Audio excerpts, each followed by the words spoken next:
S, வீடு, schools, hotels, store room இங்கெல்லாம் partition wall கட்டணும்னாலும் இப்போ பில்டிங் போனஸோட first choice Renocon Rapid Wall Panels.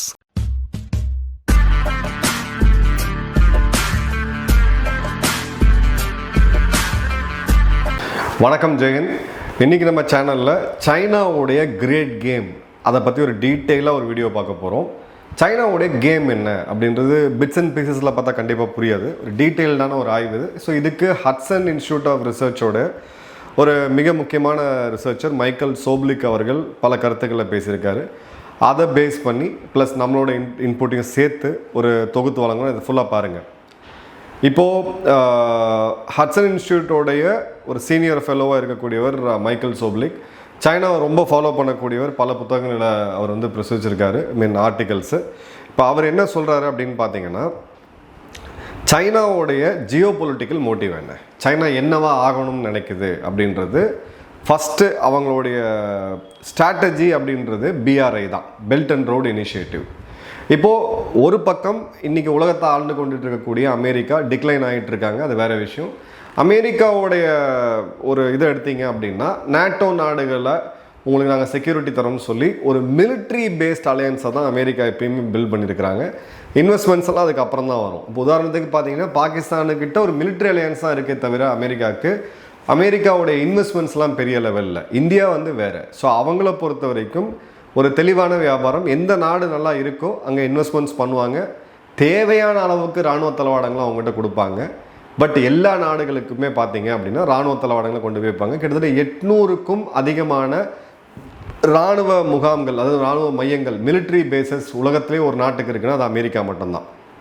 ஆனால் சைனா அதில் வந்து ரொம்ப மாறுபடுறாங்க. ஸோ சைனாவுடைய ஜியோ பாலிட்டிக்ஸில் அவங்களுடைய பேஸே என்னன்னு பார்த்தீங்கன்னா அந்த பெல்ட் அண்ட் ரோடு இனிஷியேட்டிவ் தான்.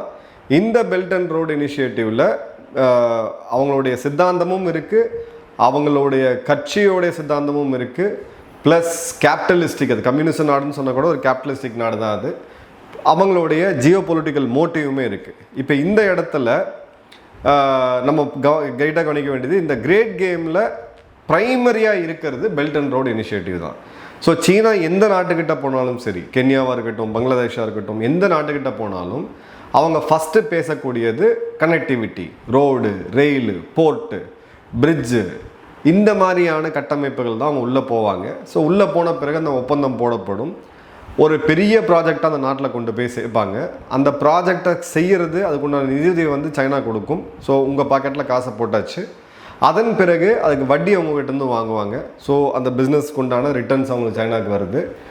அதே மாதிரி அந்த ப்ராஜெக்டை செய்கிறது வந்து ஒரு சீன நிறுவனமாக தான் இருக்கும். ஸோ உங்கள் பாக்கெட்டில் போட்ட காசை திரும்ப எடுத்து அவங்க பாக்கெட்டில் போட்டுக்கிட்டாங்க.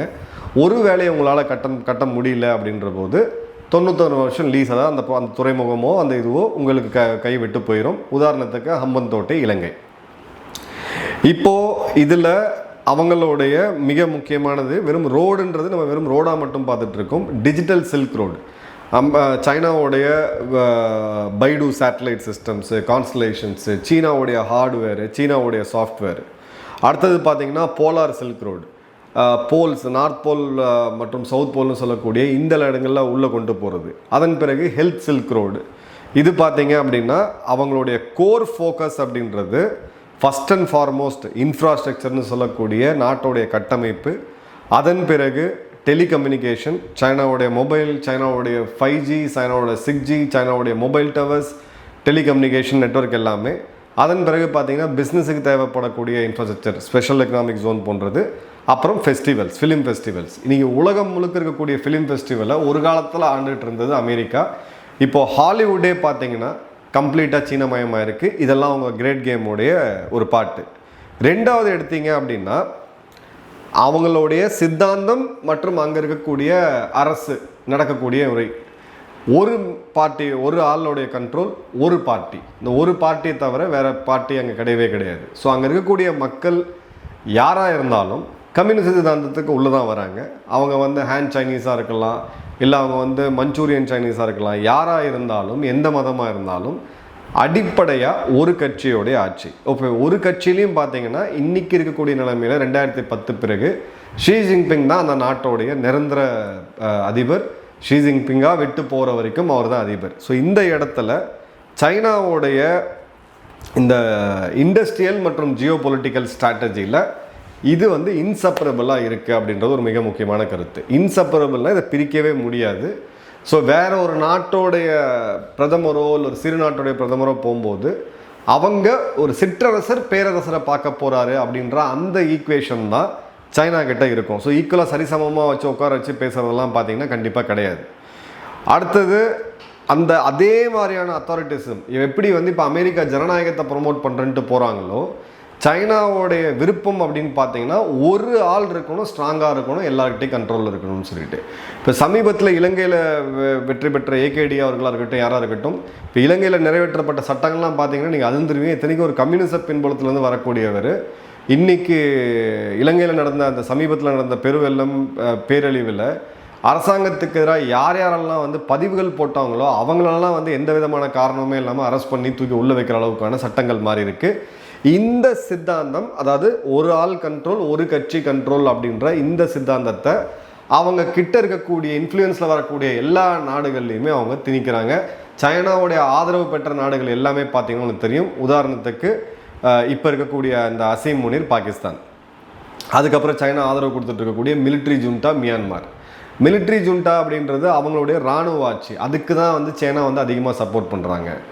அடுத்தது எடுத்தீங்க அப்படின்னா இவங்களுடைய இந்த மேட் இன் சைனா 2025, இந்த மேட் இன் சைனா 2025 அப்படின்றது இவங்களோட உற்பத்தி துறையில் என்னதான் இருந்தாலும் இது பேசிக்கலாக ஒரு ஸ்டேட் ரன் கேபிட்டலிசம். இது கம்யூனிசம் கிடையாது, அரசாங்கமே நடத்தக்கூடிய ஒரு முதலாளித்துவம். ஏன்னா எல்லாருமே கடைசியாக பார்த்தீங்கன்னா அரசாங்கத்தோட கண்ட்ரோலில் தான் இருக்கிறாங்க.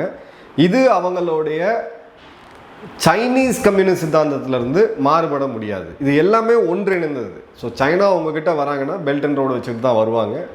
சைனாவும் இந்தியாவும் ஓரளவுக்கு சைனா இந்தியாட்ட ஃப்ரெண்ட்ஷிப்பாக இருக்கணும் அப்படின்னா இங்கேயும் ஒரு டிக்டேட்டர் ரூல் வந்து தேவை. அந்த ஒரு கட்சி ஆட்சியோ இல்லை ஒருத்தர் கையில் இருக்கக்கூடிய ஒரு டிக்டேட்டர்ஷிப்பை கொண்டு வரணும், அத்தாரிட்டேட்டிவ் ரெஜிமை கொண்டு வரணும்னு சொல்லுவாங்கன்னா அதுக்காக இங்கே வந்து அவங்க என்ன வேணால் செலவு பண்ணுவாங்க. அவங்களுக்கு அந்த மாதிரி தான் டிசைன் அப்படின்றது தேவை. இப்போ உதாரணத்துக்கு ட்ரம்ப் அவங்க எப்படி லெஃப்ட் ஹேண்டில் டீல் பண்ணாங்கன்னு பார்க்கலாம். என்விடியா அப்படின்றது உலகத்தோடைய நம்பர் 1 சிப் மேனுஃபேக்சரிங் கம்பெனி, நம்ம எல்லாருக்குமே தெரியும். இப்போது இந்த என்விடியாவிலேருந்து ஏஐ சம்மந்தமான சிப்ஸ் எதுவுமே போகக்கூடாது, செமிகண்டக்டர் சிப்ஸ் எதுவுமே போகக்கூடாதுன்னு சொல்லி பைடன் அரசாங்கம் தடை செய்ய வச்சுருந்தாங்க. இப்போது டிசம்பர் 2025 H200 ஏஐ சிப்ஸ், இது ஒரு அட்வான்ஸ்டு ஏஐ சிப்ஸ், அமெரிக்காவுடைய அந்த நிறுவனம் மட்டும்தான் பண்ண முடியும். அதில் ஒரு பர்மிஷனை வந்து கொடுத்துருக்குறாங்க. இப்போ அந்த பர்மிஷன் எதுக்கு கொடுத்தாங்க அப்படின்றது கதை வேறு. ட்ரம்ப்புக்கு வந்து இந்த சோயாவோட எக்ஸ்போர்ட் வந்து சுத்தமாக இல்லை. ரேர் எர்த் மினரல்ஸ் 13 வகையான மேக்னெட்ஸை வந்து இவங்க தடை செஞ்சாங்க.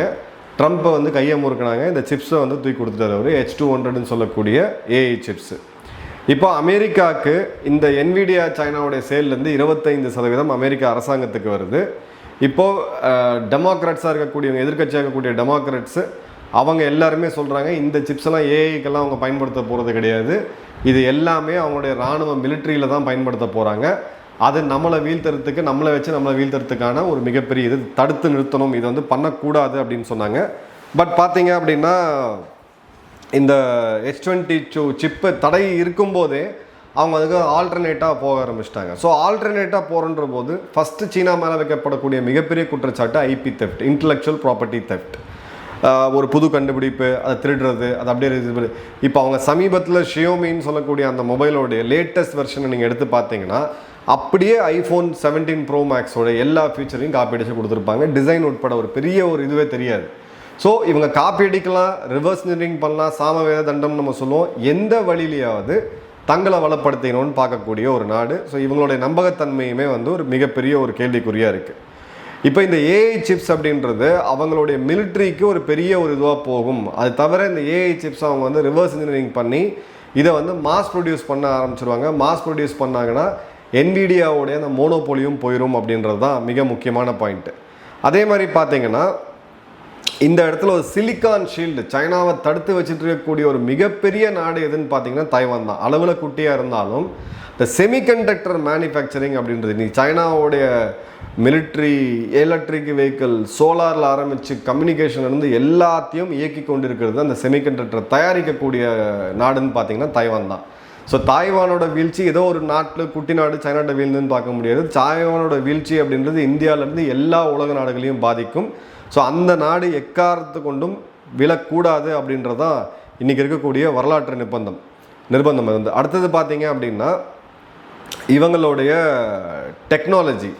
ஸோ சைனாவோடைய அந்த செல்ஃப் சஃபிஷியன்சி செமிகண்டக்டரில் குறிப்பாக நிறைய இன்வெஸ்ட்மெண்ட்ஸ் பண்ணியிருக்கிறாங்க. அமெரிக்காவுடைய சிப் பர்ச்சேஸஸை வந்து ரெஸ்ட்ரிக்ட் பண்ணியிருக்கிறாங்க பல இடங்களில். ஏன்னா அப்போ தான் நீங்கள் உள்ளூரில் தயாரிக்க முடியும்னு சொல்லிட்டு. ஸோ இந்த இடத்துல அமெரிக்காவை இவங்க ஏற்கனவே பீட் பண்ணிட்டாங்கன்றதும் தெரியுது. அடுத்தது பார்த்தீங்க அப்படின்னா இவருடைய இந்த book countering China's great game, எப்படி வந்து சைனாவை இது பண்ண முடியும் அப்படின்ற போது இதில் அவர் ஒரு 4 முக்கியமான பாயிண்ட்டை சொல்கிறாரு. இந்த மாதிரியான பாயிண்ட்டை நம்ம ஏன் இப்போ பேசுகிறோம் அப்படின்னா, சோவியத்தை வீழ்த்தினதில் இதே மாதிரியான ஒரு அனலிசிஸ் அமெரிக்கன்ஸ் ரொம்ப ஸ்மார்ட்டாக பண்ணாங்க. ஸோ இவருடைய சைனாவை வீழ்த்துறதுக்கு அமெரிக்கா என்ன யுக்திகளை எடுக்கணும்ன்றதை அவர் சம்மரிச்சிருக்காரு. இது வந்து விவரிச்சிருக்காரு இந்த புத்தகத்தில் பாருங்கள். டார்கெட்டிங் ஐடியாலஜிக்கல் வல்னரபிலிட்டிஸ் இந்த சிசிபிஸ் லெஜிட்டிமசி அண்ட் கண்ட்ரோல் மெக்கானிசம் அப்படின்றது, இவங்க கம்யூனிஸ்ட் பார்ட்டி இவ்வளோ பெரிய நாட்டை ஒரே கட்சி தான் ஆண்டுகிட்டு இருக்கு, இந்த ஒரு கட்சியோடைய ஆட்சியில் வேறு யாருமே உள்ளே வர முடியாதுன்னு சொன்னால் கூட அந்த பானைக்குள்ளே நிறைய விரிசல்கள் இருக்கும், அதை கரெக்டாக கண்டுபிடிங்க. அந்த கண்ட்ரோல் மெக்கானிசம் எங்கெங்கெல்லாம் வந்து ஃபெயில் ஆகும், அதில் வல்னரபிலிட்டி என்ன இருக்குது, ஓட்டைகள் எங்கே இருக்குன்றதை பாருங்கள். அதன் பிறகு அந்த இடத்த தட்டினோம்னா இந்த பார்ட்டி விழணுன்றது. அவர் வந்து சீனாவுடைய அரசாங்கத்தை பற்றி பேசல, சைனீஸ் கம்யூனிஸ்ட் பார்ட்டியை பற்றி பேசுகிறார். அதே மாதிரி பார்த்தீங்க அப்படின்னா ஒரு பிஆர்ஐக்கு ஒரு அஃபென்சிவான ஒரு ப்ராஜெக்ட் வந்து வேணும். இது வந்து அமெரிக்கா மட்டும் லீட் பண்ண முடியாது. இந்தியா போன்ற நாடுகளோட துணை சேர்ந்து பிஆர்ஐக்கு எங்கெங்கெல்லாம் இவங்க கொண்டு போகிறாங்களோ, கென்யா, பங்களாதேஷ், இலங்கை, மாலத்தீவு, கம்போடியா, தாய்லாந்து, நைஜீரியா, இந்த எல்லா நாடுகளுக்கு கொண்டு போகும்போது அந்த நாடுகளுக்கு இதுக்கு ஆல்டர்னேட்டாக ஒரு பேக்கேஜ் ரெடியாக வேணும். ஸோ பிஆர் அளவுக்கான பேக்கேஜை வந்து இவர் வந்து அஃபென்சிவாக கொண்டு போகணும் அப்படின்றாரு.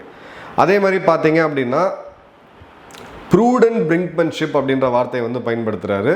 அதாவது இந்த சைனாவோடைய ரெட் லைன் இவங்க கொடுக்கக்கூடிய அந்த பிஆர்ஐ ரிலேட்டட் காமர்ஸில் டிஸ்டர்ப் பண்ணணும் அப்படிங்கிறாரு. இப்போ டிஸ்டர்ப் பண்ணுன்ற போது சிம்பிளாக இப்போ இவங்க மியான்மரில் ரோடு போட்டாங்களா, அந்த ரோடு இயங்க முடியாத அளவுக்கான பிரச்சனைகளை சைனா கொடுக்கணும். கென்யாவில் சரி, இந்த பிஆர்ஐ ப்ராஜெக்ட் எங்கெங்கெல்லாம் போகுதோ சென்ட்ரல் ஆஃப்ரிக்கன் ஏஷியன் ரிபப்ளிக் நாடுகள்னு சொல்லக்கூடிய கார் நாடுகள்லேருந்து இதை வந்து கவுண்ட்ரு பண்ணணும் அப்படின்றாங்க.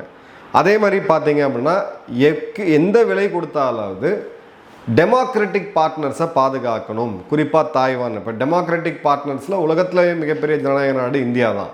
ஸோ அப்போ ஜனநாயக ரீதியாக இருக்கக்கூடிய கம்யூனிஸ்ட் சித்தாந்தத்துக்கு, இந்த ஏகாபாத்திய சித்தாந்தத்துக்கு எதிராக இருக்கக்கூடிய இந்தியா போன்ற நாடுகள், சைனா போன்ற நாடுகளுக்கு வந்து ஆதரவு அளிக்கணும் அப்படின்றாரு. இப்போது இந்த இடத்துல இந்த செமிகண்டக்டர் காம்படிஷன் அப்படின்றது நம்மளுடைய டிஃபென்ஸ் செக்டரை நேரடியாக பாதிக்கக்கூடியது. அரசாங்கம் அவசரமாக போன வருட பட்ஜெட்டில் பிஎல்ஐ ஸ்கீம்ஸ் கொண்டு வந்திருக்காங்க. டாடா போன்ற பல நிறுவனங்கள் இருக்காங்க. இதை 10 வருடம் முன்னாடியே பண்ணியிருக்கணும். Never too late. இந்தியாவுடைய செமிகண்டக்டர் உற்பத்தி, இந்தியாவுடைய சுயசார்பு ரொம்ப ரொம்ப ரொம்ப முக்கியம். ஏன்னா ஒரு பக்கம் இதை அமெரிக்கா கையில் வச்சுருக்காங்க, இன்னொரு பக்கம் சைனா கையில் வச்சுருக்காங்க. அமெரிக்கா நட்பு நாடுன்னு நம்ம சொன்னால் கூட சைனா நமக்கு எதிரி நாடு. ரெண்டு பையருமே நமக்கு வந்து செல்லருமே ஒரு நம்பகத்தன்மையான செல்லர்ஸ் வந்து கிடையாது. அடுத்தது எடுத்தீங்க அப்படின்னா இந்த இண்டோ பசிபிக்கில் சைனாவுடைய இந்த ரீஜனல் ஹெஜிமோனி இப்போ பிஆர் அளவுக்கு நம்ம போய் பண்ண முடியுமானா நம்ம நாடுகிட்ட அந்த அளவுக்கு பணம் கிடையாது. சைனாவோட ஒரு 5 மடங்கு பொருளாதாரத்தில் கம்மியாக இருக்கக்கூடிய நாடு. ஸோ நாம் ஸ்ட்ராட்டஜிக்கலாக கிரிட்டிக்கலாக எந்தெந்த ப்ராஜெக்ட்ஸில் இன்வால்வ் ஆகணுமோ எங்கே வேணாலும் அங்கே இன்வால்வ் ஆகணும், ரொம்ப ரொம்ப முக்கியம். அதே மாதிரி பார்த்தீங்கன்னா இந்த ஐடியாலஜிக்கல் காம்படிஷன் அப்படின்றது ஒரு பக்கம். அதாவது ஜனநாயகம்னு இப்போ இது பண்ணக்கூடிய ஜப்பான், சீனா, ஜப்பான், தென்கொரியா, அமெரிக்கா போன்ற நாடுகள், ஐரோப்பிய நாடுகள் ஜனநாயகம் வேணான்னு சொல்லி ஒரு கட்சி ஆட்சியில், ஒரு நபர் ஆட்சியில் இருக்கக்கூடிய சைனா போன்ற நாடுகள் இதை வந்து கிளியர் கட்டாக ஒரு ஐடியாலஜிக்கல் பேஸ்டு ஷிஃப்ட்டை கொண்டு வரணும் அப்படின்னு சொல்கிறாங்க. அதே மாதிரி பார்த்தீங்க அப்படின்னா தைவானுடைய வல்லபிலிட்டி, தைவான் மற்றும் தவறி விழுந்துருச்சுன்னா இந்தியாவுடைய உற்பத்தித்துறை நீங்கள் அன்றாடம் பயன்படுத்தக்கூடிய காரில் ஆரம்பித்து மொபைல் வரைக்கும் எல்லாத்துலேயுமே மிகப்பெரிய தாக்கத்தை வந்து நம்ம பார்க்கலாம். ஸோ தாய்வானில் காப்பாற்ற வேண்டிய பொறுப்பு அமெரிக்காவுக்கு இருந்தாலும் அதே அளவுக்கு தாய்வான் வீழாமல் பார்த்துக்கிறதுக்கு அதற்கு உண்டான அந்த குவாடு கட்டமைப்பை இன்னும் ஸ்ட்ராங்காக கொண்டு வரதுக்கு இந்தியாவுக்கும் தேவை இருக்குது. ஸோ இந்த கிரேட் கேம் என்ன அப்படின்றத நம்ம ஒரு 15 நிமிஷத்தில் பார்த்துருக்கோம். இந்த கிரேட் கேமோடைய அடுத்த கட்ட வீடியோ இன்னொரு இதில் பார்ப்போம். அந்த புக்கை படித்த பிறகு டீட்டெயிலாக அதை பற்றி பேசுவோம். ஸோ உங்களுடைய கமெண்ட்ஸ்ன்றதை கமெண்ட் பாக்ஸில் போடுங்க. நன்றி, வணக்கம், ஜெயஹிந்த்.